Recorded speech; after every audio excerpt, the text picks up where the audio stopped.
नमस्कार मंडळी, मी उदय मुंडे माझ्या मराठी युट्यूब चॅनलमध्ये आपलं सर्वांचं मनपूर्वक स्वागत करतो।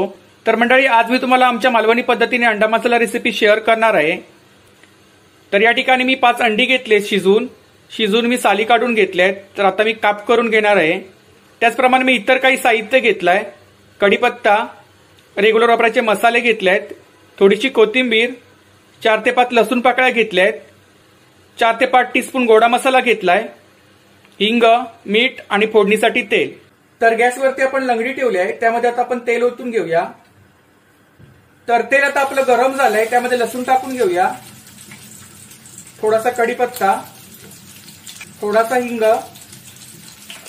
लसूण आपल्याला लालसर करून घ्यायचे आहे। आता आपण त्यामध्ये रेग्युलर वापराचे मसाले टाकून घेऊया। अर्धा टीस्पून लाल तिखट, पाव टीस्पून काश्मीरी लाल तिखट, पाव टीस्पून हळद, अर्धा टीस्पून धना जिरा पावडर आणि अर्धा टीस्पून गरम मसाला। सर्व मसाले आता आपण तेलामध्ये परतून घेऊया। त्यामध्येच आपण गोडा मसाला टाकून घेऊया। गोडा मसाला सुद्धा आपल्याला तेलामध्ये परतून घ्यायचा आहे। तर आज मी तुम्हाला आमच्या मालवणी पद्धतीने अंडा मसाला रेसिपी शेअर करत आहे। आता आपण त्यामध्ये थोडं पाणी ऍड करूया। तुम्हाला जेवढी ग्रेव्ही पाहिजे असेल तेवढं तुम्ही पाणी ऍड करा। तर अजून थोडं पाणी मी ऍड करतोय। आता मी त्यामध्ये थोडंसं मीठ टाकतो, जास्त मीठ नाही टाकणार आहे कारण गोडा मसाल्यामध्ये मीठ आहे। तर इकडे आता आपल्याला छानपैकी उकळी येऊ द्यायची आहे ग्रेव्हीला।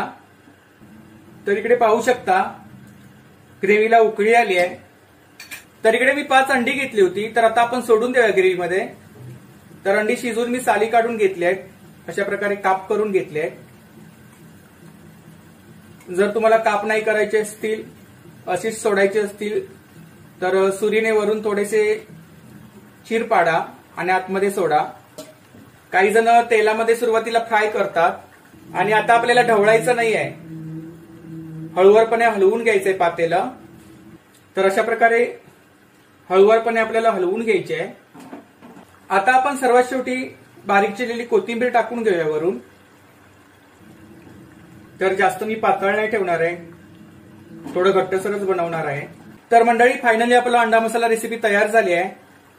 तर तुम्ही सुद्धा अशा प्रकारे नक्की ट्राय करा आणि नक्की सांगा तुम्हाला आजची रेसिपी कशी वाटली। आपण चपातीसोबत, भाकरीसोबत, भातासोबत वगैरे खाऊ शकता। तर इकडे मी आता अंडा मसाला प्लेटमध्ये सर्व्हिंग केलाय, वरून थोडीशी कोथिंबीर टाकून घेतो। तर तुम्ही सुद्धा या जेवायला। तर मंडळी, जर का तुम्हाला आजचा व्हिडिओ आवडला असेल तर व्हिडिओला लाईक करा, शेअर करा आणि चॅनलला सबस्क्राईब करायला विसरू नका। आणि असाच सपोर्ट राहू द्या।